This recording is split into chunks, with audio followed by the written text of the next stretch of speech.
Hello everyone, welcome to education centre.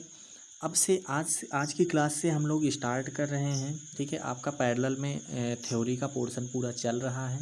ठीक है, उसी के पैरेलल में हमने कोशिश की है कि आपको सारे के सारे ऑब्जेक्टिव क्वेश्चंस जो कि इम्पोर्टेंट क्वेश्चंस हो जाते हैं, चाहे आप यूपीपीसीएल का एग्ज़ाम देने जा रहे हो, आईटीआई का, या फिर आईटीआई के ट्रेड थ्योरी की मैं बात कर लूँ वहाँ देने जा रहे हो आप, या फिर आप यूपीआरबी यूएनएल के लिए एग्ज़ाम देने जा रहे हो, है ना, किसी जॉब के लिए जा रहे हो, या फिर आप मतलब किसी भी जगह जा रहे हो जहाँ आपके टेक्निकल क्वेश्चंस पूछे जाते हैं आईटीआई लेवल के। ठीक है, तो वहाँ ये क्वेश्चंस बहुत ज़्यादा आपके लिए हेल्पफुल होंगे। ठीक है, तो आज की क्लास से हम लोग कंटिन्यू करेंगे। पैरेलल में आपकी थ्योरी की क्लासेस चल रही हैं, उसको आप अटेम्प्ट करो, अच्छे से उसको देखो। उसके बाद इधर से आके सारे क्वेश्चंस को आपको क्या करना है, पढ़ लेना है। एक बार आपका कंप्लीट हो जाएगा। ठीक है, तो स्टार्ट करते हैं पहले क्वेश्चन के साथ में। पहला क्वेश्चन है हमारा, मानव शरीर से गुजरने वाली धारा का परिमाण यदि निम्नलिखित हो, निम्नलिखित मतलब ये ऑप्शंस जो आपके सामने हैं, ठीक है, तो आघात की अनुभूति नहीं होगी। क्वेश्चन से कहने का मतलब ये है कि मान लो कोई मानव का शरीर है, उसमें से मानव का शरीर है, इसमें कितनी करंट जा सकती है कि मानव के शरीर पे कोई असर ना पहुँचे, है ना, मानव के शरीर का कोई नुकसान ना हो, आघात की अनुभूति ना हो, उसको करंट ना लगे। ठीक है, तो आपके सामने जो ऑप्शंस हैं, पहला ऑप्शन है 1 मिली एम्पियर, फिर दूसरा है 10 से 40 मिली एम्पियर, 8 से 15 मिली एम्पियर, 1 से 8 मिली एम्पियर। तो आपको ये देखना है कि कौन सी ऐसी करंट है जो मानव के शरीर में जाती है लेकिन उसको करंट का अनुभव नहीं होता है। ठीक है, उसको करंट की अनुभूति नहीं होती है। तो इसका जो करेक्ट आंसर हो जाएगा दोस्तों, वो हो जाएगा 1 milli ampere. Means 1 milli ampere से ज़्यादा की करंट अगर आपके बॉडी में जाती है तब आपको शॉक लगेगा, आपको झटका लगेगा। अगर 1 मिली एम्पियर से कम करंट जाती है तो आपको झटके की अनुभूति नहीं होगी। ठीक है, तो देखो यहाँ पे जो ब्रैकेट में बॉक्स में लिखा है, ये बॉक्स को आपको साथ में पढ़ते चलना है और समझते चलना है क्या लिखा है। मानव शरीर से गुजरने वाली धारा का परिमाण यदि 1 मिली एम्पियर से कम हो तो आघात की अनुभूति नहीं होगी। मानव शरीर का प्रतिरोध कितना होता है, लगभग 1000 ओम। यूपीपीसीएल में आया हुआ क्वेश्चन है ये दोनों ही, इसमें से दो क्वेश्चंस पॉसिबल हो सकते हैं। एक तो आपके सामने जो पहला क्वेश्चन है वो, दूसरा ये भी पूछ सकता है कि मानव शरीर का प्रतिरोध कितना होता है। तो आई होप आपको ये क्वेश्चन समझ में आ गया होगा। नेक्स्ट क्वेश्चन की तरफ मूव ऑन करते हैं। अगला क्वेश्चन है आपका, मानव शरीर पर बिजली के झटके का जोर निम्नलिखित पर किस पर निर्भर करता है। जो विद्युत, जो हमें लगता है विद्युत झटका, ठीक है, विद्युत से जो झटका लगता है, बिजली से जो झटके लगते हैं जब आपको करंट लगती है ना, तो उस पर जो झटका लगता है वो किस पर निर्भर करता है। लोग कहते हैं हमें करंट लग गई, लेकिन एग्जैक्टली करंट नहीं लगता है, करंट फ्लो होता है बॉडी में, लेकिन लगता वोल्टेज की वजह से है। ठीक है, तो आपका ऑप्शन है लाइन वोल्टेज, लाइन धारा तथा वोल्टेज, उपर्युक्त सभी। तो इसमें क्या आंसर देना है आपको, लाइन वोल्टेज देना है। इसका करेक्ट आंसर क्या हो जाएगा, लाइन वोल्टेज। कहने का मतलब ये हुआ कि आपके बॉडी में, ठीक है, जब आपको शॉक लगेगा तो किस पे डिपेंड होगा वो शॉक, वो झटका किस पे डिपेंड करता है, लाइन वोल्टेज पर। ठीक है, यहाँ पे देखो जरा डिस्क्रिप्शन में क्या लिखा है, मानव शरीर पर बिजली के झटके का जोर लाइन वोल्टेज पर निर्भर करता है। 90 वोल्टेज तक की आपूर्ति मानव शरीर पर उल्टा झटका दे पाती है, और जैसे जैसे वोल्टेज बढ़ाते जाते हैं झटके की वैल्यू क्या होती है, बढ़ती जाती है। ठीक है, मतलब वोल्टेज को बढ़ाया तो जो झटके की वैल्यू होगी, जो आपको झटका लगेगा, ठीक है, झटका जो लगेगा वो भी बढ़ता जाएगा। इतनी बात आपको समझ में आ गई होगी। ठीक है, इसी कारण से जो देखो जितनी भी जगह है ना, ये नाव जो मैरीन्स होती हैं ना, इसमें समुद्रों में चलती हैं जहाज़ें पानी वाली, इन सब में, या ट्रेन की बात कर लो, इन सब में सप्लाई 90 के आसपास, लगभग 110 वोल्टेज रखी जाती है कि किसी को अगर शॉक लगे भी तो बहुत ज़्यादा ना लगे, है ना। तो सेफ्टी पर्पज़ के लिए बेसिकली हम जो पहला चैप्टर पढ़ ही रहे थे, ठीक है, जो हमने पहला चैप्टर पढ़ा था इससे पहले थ्योरी में, आप जाके देख सकते हो यूपीआरबीएनएल क्रैश कोर्स प्लेलिस्ट में जाके पहला वीडियो, उसमें देखोगे तो आपको पूरा मैंने वहाँ पे समझा रखा है कि झटके क्यों लगते हैं। ठीक है, और बाकी चीज़ें कौन कौन से इंस्ट्रूमेंट में कितना ले रखा है, कितना लगा के रखते हैं वोल्टेज की झटके ना लगें, और सेफ्टी मेजर्स क्या क्या होते हैं। ठीक है, तो आपको ये क्वेश्चन भी समझ में आ गया होगा। तीसरे क्वेश्चन की तरफ बढ़ते हैं। ये ESIC इलेक्ट्रीशियन 2016 में पूछा गया है। निम्नलिखित में से कौन सी हानियां हैं जो किसी व्यक्ति को बिजली के झटके लगने से हो सकती हैं? मतलब हानि क्या है, अगर आपको करंट लगती है तो आप में क्या कमी हो सकती है?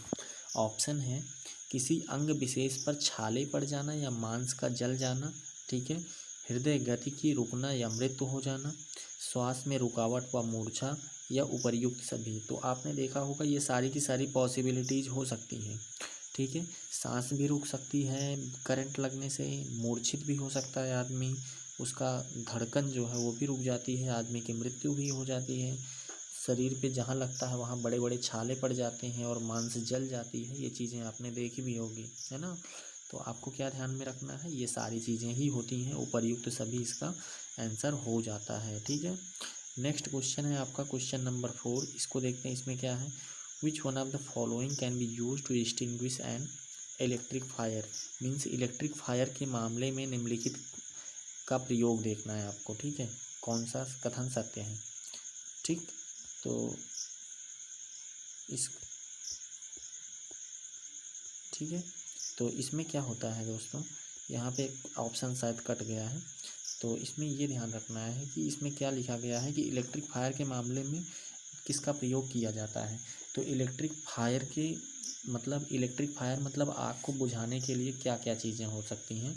तो मैंने वहाँ पे जब आप देखोगे क्लास जाके पहले लेक्चर को, तो वहाँ पे मैंने टाइप A, B, C और D बता रखा है, ठीक है। ये आग के प्रकार होते हैं। ए श्रेणी की जो आग होती है वो लकड़ी से लगती है, सूखी चीज़ों से, लकड़ी, जूट, कपड़ा, है ना, इन सब से। जो बी श्रेणी की आग होती है ये लिक्विड ईंधन, जैसे आपका डीजल हो गया, पेट्रोल हो गया, है ना, कैरोसिन ऑयल हो गया, इनसे जो आग लगती है वो कौन सी श्रेणी में जाती है, श्रेणी बी में।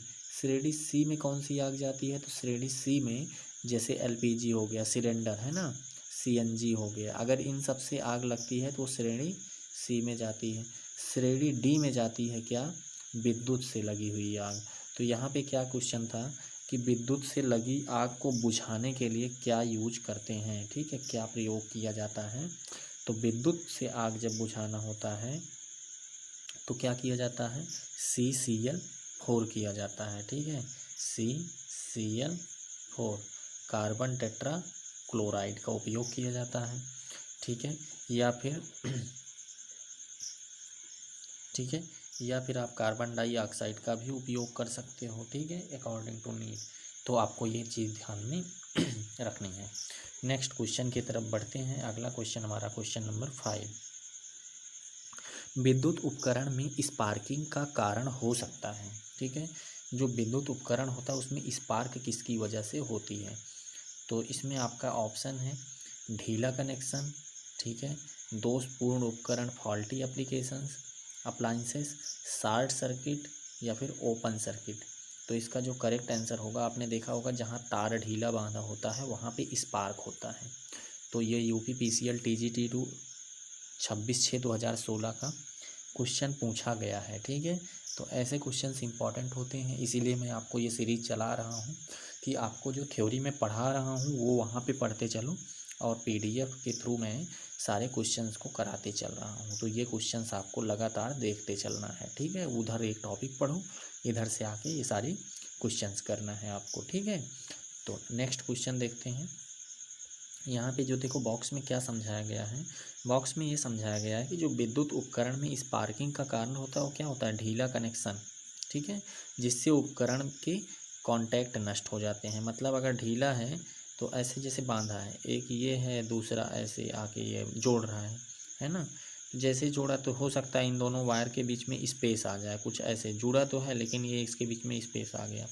तो जैसे ही ये फिर से मिलेगा तो यहाँ पे एक तरीके से आर्क आ जाएगी, आग हो जाएगी, है ना, मतलब चिंगारी निकलने लगेगी। और कांटेक्ट जब धीरे धीरे नष्ट हो जाता है तब यहाँ पे और ज़्यादा चिंगारियाँ बढ़ती जाती हैं।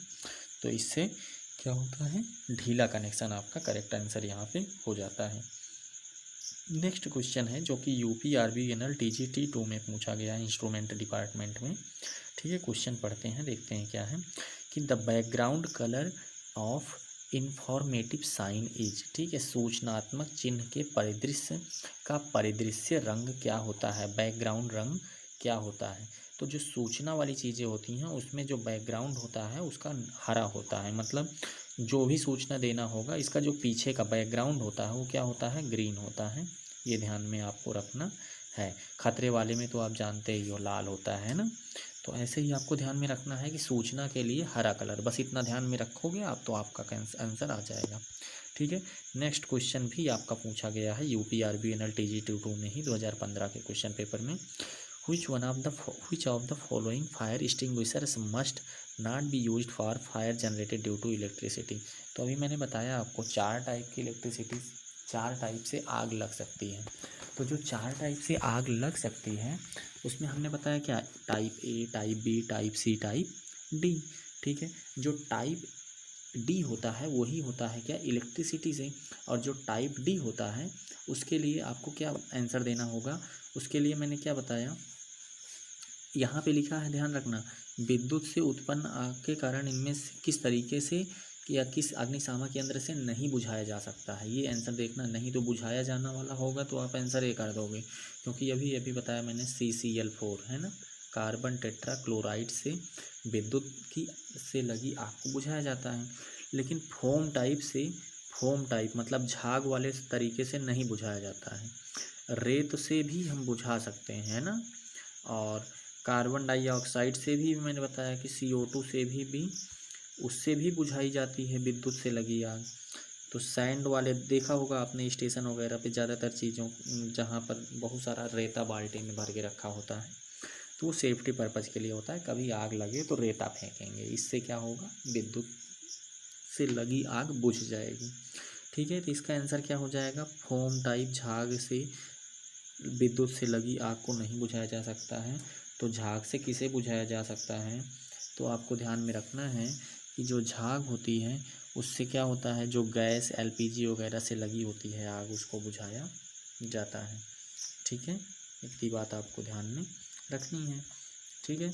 नेक्स्ट आपका क्वेश्चन क्या है,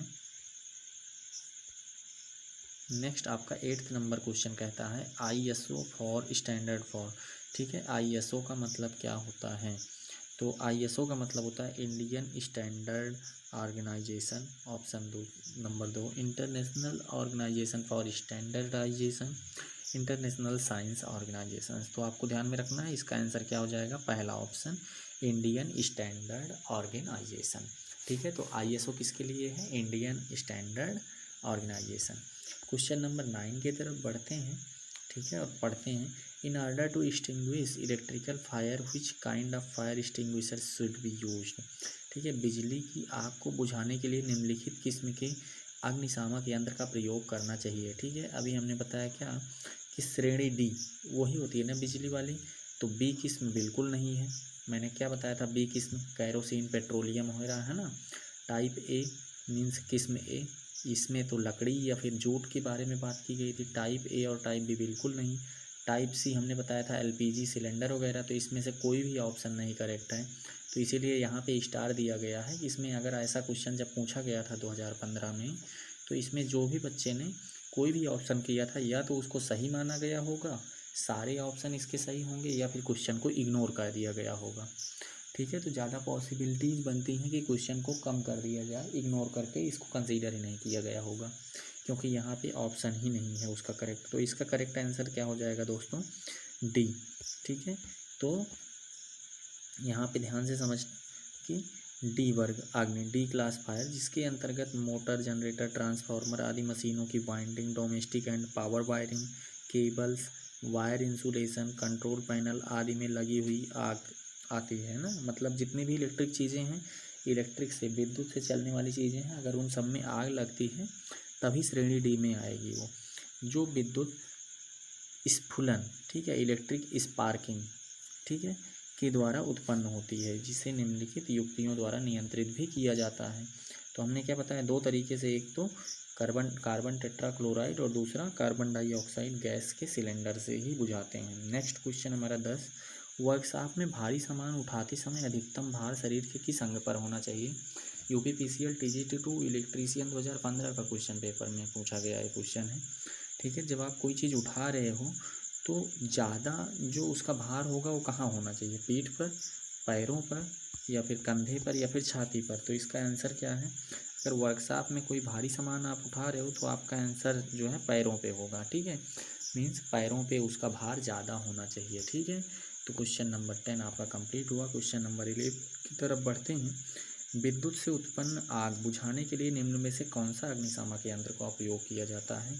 तो इतनी देर से मैं बार बार यही क्वेश्चन रिपीट करवा रहा हूँ। देखो ये कितना इंपॉर्टेंट क्वेश्चन हो जाता है कि कई बार ये UPRBNL में भी पूछा जा चुका है, UPPCL में भी पूछा गया, 15 में भी पूछा गया, 16 में भी। बस लैंग्वेज चेंज कर दी, चीज़ें बदल गई बस थोड़ी सी। कि देखो इन्होंने क्या कहा कि कौन सा अग्निशामक यंत्र उपयोग करना चाहिए, तो फोम टाइप बिल्कुल नहीं। ठीक है, दूसरा पानी तो बिल्कुल डाल ही नहीं सकते हो बिजली पे, नहीं तो और भाग भड़क जाएगी। सोडा एसिड अग्निशामक यंत्र है ना, ये भी नहीं यूज करोगे। हैलोन अग्निशामक यंत्र आपको यूज करना है, तो यहाँ पे CCl4। ठीक है, जब जिस बर्तन में भरा होता है उसे, जिस सिलेंडर टाइप में होता है उसको क्या बोलते हैं, हैलोन। ठीक है, बसों में भी ये चीज़ें रखी रहती हैं। ठीक है, तो हैलोन अग्निशामक यंत्र इसका करेक्ट आंसर हो जाएगा।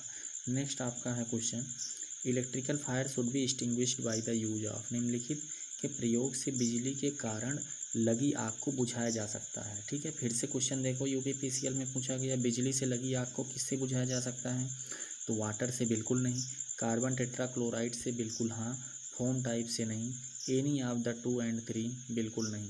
ठीक है, तो आपका क्या आंसर हो जाएगा दोस्तों, CCl4 कार्बन टेट्राक्लोराइड से आग को बुझाया जा सकता है जो विद्युत से लगी होगी।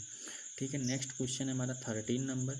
इसमें क्या है, 13 नंबर क्वेश्चन जो है हमारा, इसमें है which of the following is not a type of safety occupational safety in occupational safety. निम्नलिखित में से सुरक्षा का कौन सा व्यावसायिक सुरक्षा नहीं है। ठीक है, तो इसका जो ऑप्शन है वो देखते हैं, मतलब व्यावसायिक सुरक्षा कौन सी नहीं है। एक तो मशीन सुरक्षा, मशीन की सुरक्षा व्यवसाय से जुड़ा है ना, मशीन बिल्कुल होनी चाहिए। शरीर सुरक्षा बिल्कुल है ना। और दूसरी चीज़ कार्य सुरक्षा बिल्कुल है। लेकिन रोड सेफ्टी, रोड कहाँ से आ गई। ठीक है भाई, पावर प्लांट में जॉब कर रहा है कोई, तो उसके अंदर उसमें कौन सा हाईवे बना है, तो उसमें कौन सा आपको हेलमेट लेके चलना है उस तरीके से। इसमें लगाओगे तो हेलमेट वो आपकी बॉडी सेफ्टी में आएगा ना। तो आपको ये तीनों ऑप्शंस करेक्ट रखने हैं और ऑप्शन नंबर 4 टिक करना है। ठीक है, समझ में आ गई होगी बात आपको।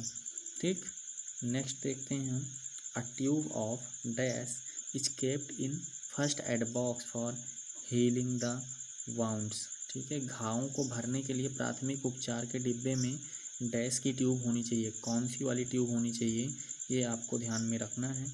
तो जो आपका बीटाडीन होता है, बीटाडीन की ट्यूब दी जाती है।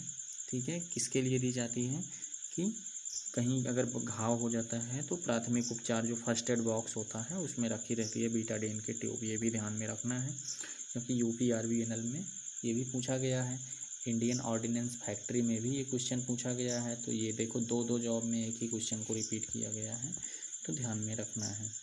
ठीक है, क्यों किया जाता है, ये घाव को भरने के लिए, लेकिन पेंसिलिन नहीं यूज किया जाता है इसमें। पेंसिलिन चर्म रोग के लिए यूज किया जाता है। ठीक है, ये दोनों ध्यान में रखना है आपको। ठीक है, नेक्स्ट 15 नंबर क्वेश्चन देखते हैं क्या है। If the fire is cause due to oil, petrol, electric fault या फिर type of extinguisher is use. मतलब सारे किसी भी तरीके से अगर आग लगती है, चाहे टाइप A हो, टाइप B हो, टाइप C हो, टाइप D हो, तो उसको किस चीज़ से बुझाओगे आप। ठीक है, तो आप क्या बताओगे कि जो आपका देखो सोडा एसिड से नहीं बुझाओगे, फोम से भी नहीं बुझाओगे। ठीक है, CTC का क्या मतलब हो जाता है, ठीक है, कार्बन टेट्रा क्लोराइड। ठीक है, CCl4।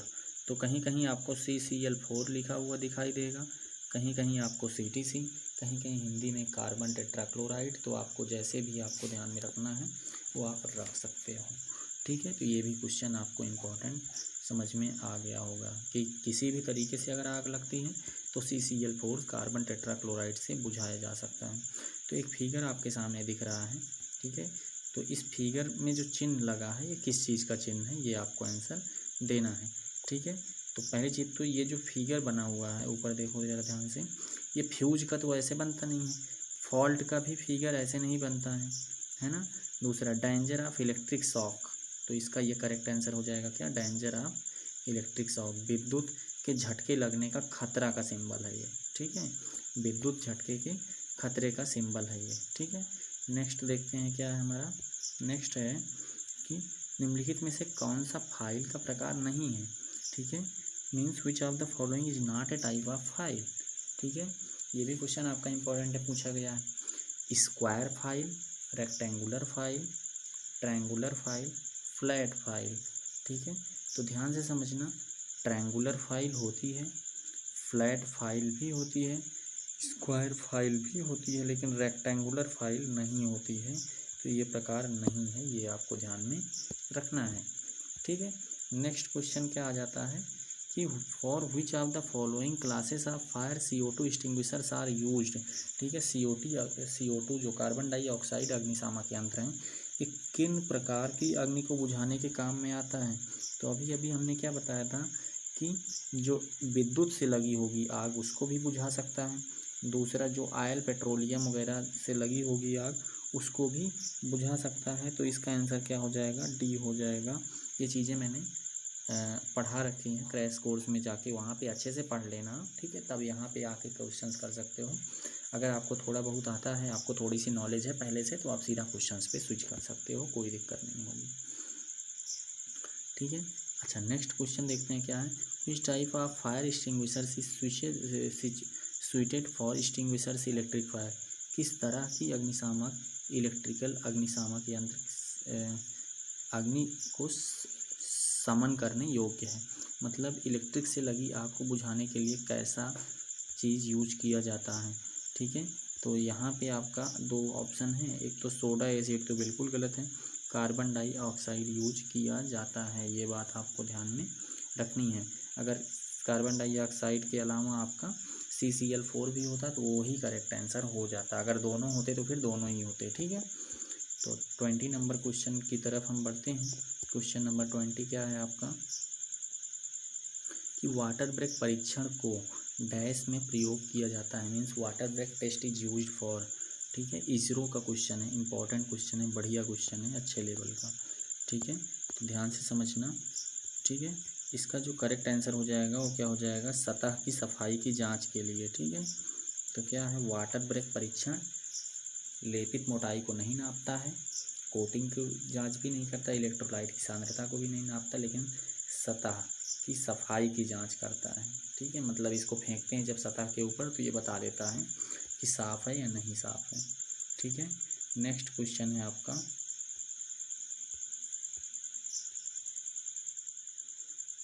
बहिस्राय उपचार एनॉन्ट में,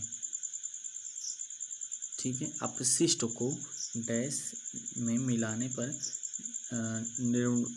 मतलब एक तरीके से बोल रहा है निर्प्रभावी किया जा सकता है, मीन्स उसका जो वो है, यहाँ पे इंग्लिश में पढ़ लेते हैं, इन द एफिशिएंट ट्रीटमेंट, ठीक है। थोड़ा सा अच्छे से नहीं आया है ये, तो इस क्वेश्चन को आप स्किप कर देना, मैं बाद में बता दूंगा, ठीक है। नेक्स्ट क्वेश्चन, इसमें क्या आंसर आप देख लो, क्षार, मीन्स यहाँ पे ऑप्शन से ही आपको यहाँ जो बॉक्स में लिखा है इससे आपका आंसर क्लियर हो जाएगा क्वेश्चन क्या था।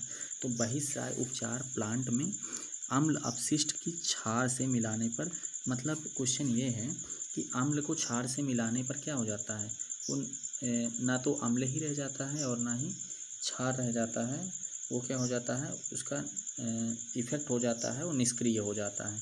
तो ये चीज़ कह रहा था, ठीक है। तो ये ध्यान रखना, अम्ल को क्षार से मिलाने पर उसका इफेक्ट क्या हो जाएगा, निष्क्रिय हो जाएगा, फिनिश हो जाएगा, ना तो खट्टा लगेगा और ना ही क्षारीय लगेगा। नेक्स्ट क्वेश्चन है आपका UPPCL में ये भी क्वेश्चन आया हुआ है कि जो दिया हुआ चिन्ह है वो किस चीज़ को दिखाता है। तो जो दिया हुआ चिन्ह देखो यहाँ पे जो बीच में होगा, इससे आपको ध्यान में रखना है, ये लेजर बीम को दिखा रहा है, ठीक है। क्या दिखा रहा है, लेजर बीम को दिखा रहा है। नेक्स्ट क्वेश्चन आपका आ जाता है क्या, देखो एक मिनट, सूचनात्मक चिन्ह की पृष्ठभूमि डैश रंग की एवं आकार की होती है, जितने भी सूचनात्मक चिन्ह होते हैं। अभी अभी मैंने एक क्वेश्चन ये पहले आया था कि वो भी सूचनात्मक चिन्ह था, तो उसका जो पृष्ठभूमि था वो क्या था, हमने बताया था ना, हरे कलर का। तो हरे कलर का होता है, जैसे ये चीज़ वर्गाकार है और पीछे पूरा क्या है, बैकग्राउंड हरा कलर है, ये बात समझ में आ जाएगी। लेकिन जब बोलेगा सूचनात्मक, ठीक है, इन्फॉर्मेटिव साइन तब बताना है आपको इसका आंसर ये, ठीक है। 24 नंबर क्वेश्चन ये है, निम्न में से किन चिन्हों में की बॉर्डर एवं बीच में बना क्रॉस लाल रंग हुआ होता है, ठीक है। Which of the following sign है both border and the cross in between painted with red colour, ठीक है। तो इसका ऑप्शन देख लेते हैं कि निषेधात्मक, अनिवार्य, सूचनात्मक और चेतावनी चिन्ह, ठीक है। सूचनात्मक तो जानते ही हो ग्रीन होता है, ठीक। चेतावनी अनिवार्य है नहीं, मैंने पहले भी बता रखा है कि जितने भी खतरा वाले होते हैं ना, एक तरीके से निषेधात्मक चिन्ह उनका क्या होता है, क्रॉस लगा होता है और लाल रंग का हुआ होता है वो क्रॉस, ये चीज़ आपको ध्यान में रखनी है।